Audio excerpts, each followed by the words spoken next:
Siya ay may multifaceted talent, kinikilala para sa kanyang mga tungkulin bilang isang artista, komedyante, at tanyag sa internet.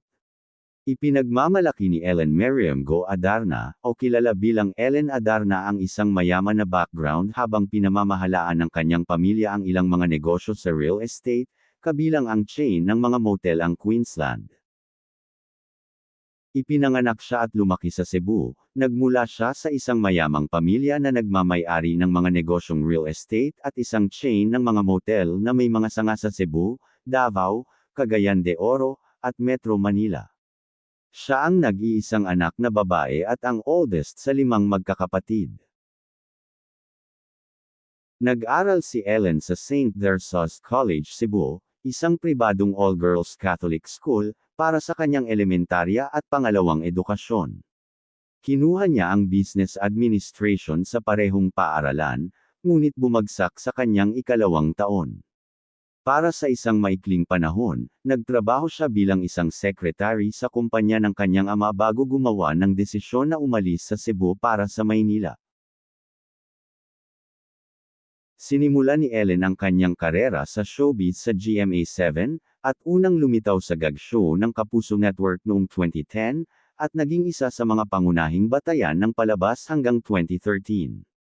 Noong 2013, lumipat si Ellen sa ABS-CBN, kung saan binigyan siya ng pagkakataon na mailarawan ang mas malaking papel at doon siya mas lalong nakilala.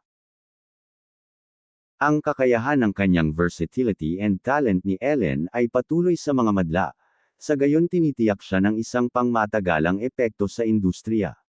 Ang kanyang paglalakbay ay sumasalamin hindi lamang sa kanyang masining na pagsusumikap kundi pati na rin isang madiskarteng landas sa karera na humahantong sa malaking tagumpay sa pananalapi. Inilunsad ni Ellen ang kanyang sariling negosyo, ang E11 Van Life, na inilunsad noon February 2023. Ito ay nagbebenta ng mga produktong pangkalusugan at kagalingan tulad ng glutathione at glowberry drinks. Bilang karagdagan, nagmula siya sa isang pamilya na nagmamay-ari ng maraming mga negosyo, kabilang ang Queensland chain ng mga motel at iba pang mga paghawak sa real estate sa Cebu, Maynila, at Davao.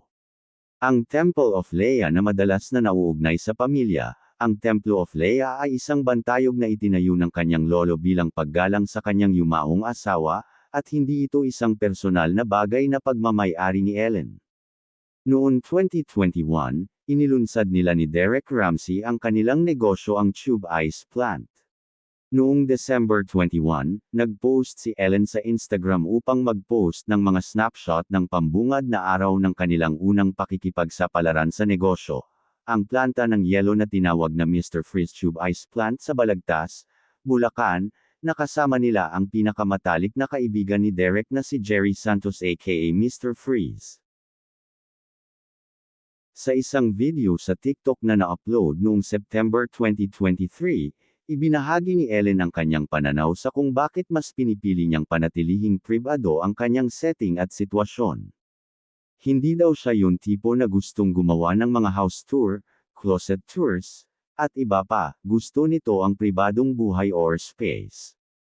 Bagaman ang pananaw ni Ellen ay tumututol sa kultura ng tanyag na tao ngayon kung saan ang karamihan sa mga public figures ay nagbubukas ng kanilang mga pintuan sa publiko, nais lamang niyang igiit ang kakanyahan ng mga personal na mga hangganan.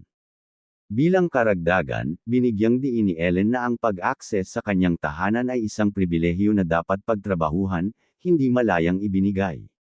Sinabi niya din na si Derek Ramsey ang gumawa ng kanilang bahay bago pa man sila ikasal na kanilang tinutuluyan noon nagsasama sila.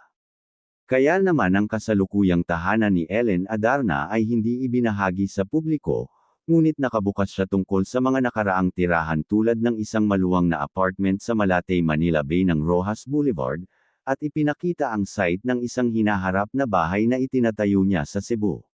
Siya rin ay sikat na protektado ng kanyang kasalukuyang tahanan, na itinuturing niyang isang personal na santuaryo.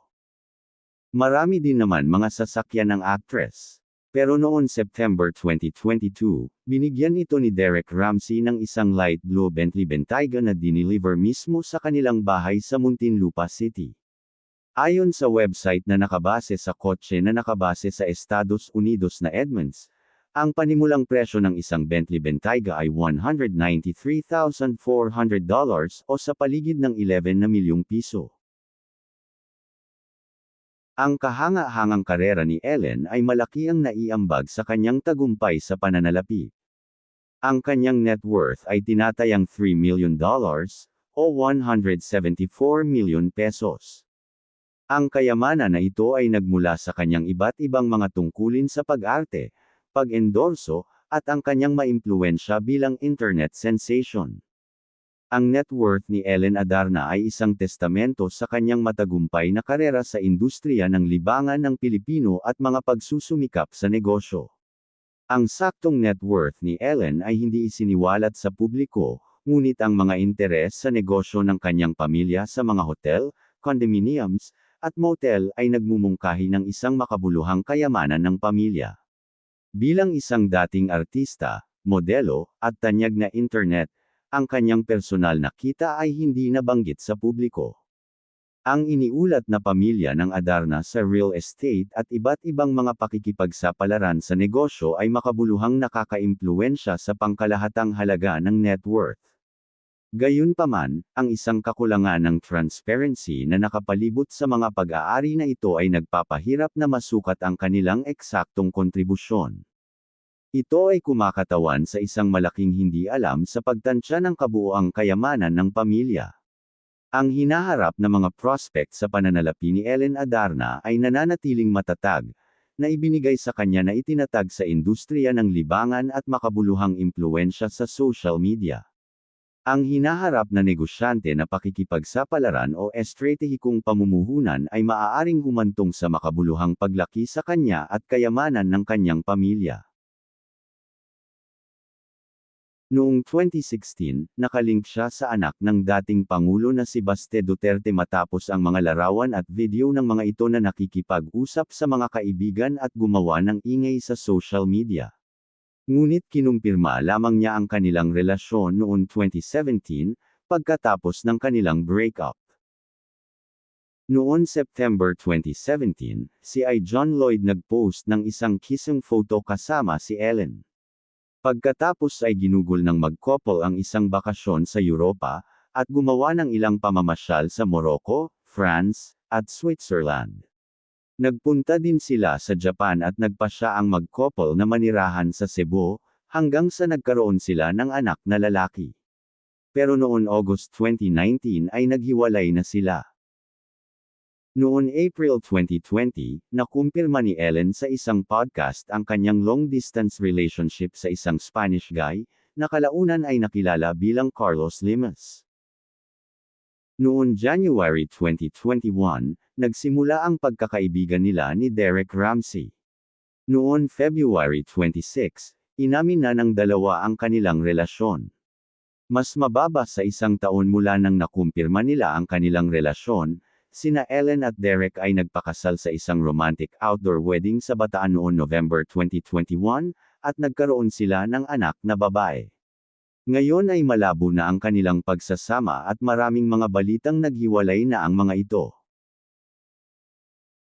Si Ellen Adarna, hanggat alam na ng lahat, ay nagmula sa isang mayamang pamilya sa Cebu na kahit na wala siyang karera sa industriya ng libangan, magkakaroon pa rin siya ng marangyang pamumuhay. Mula sa kanyang mga tungkulin sa breakout hanggang sa negosyanteng pakikipagsapalaran, si Ellen ay gumawa ng isang multifaceted legacy na patuloy na lumalaki.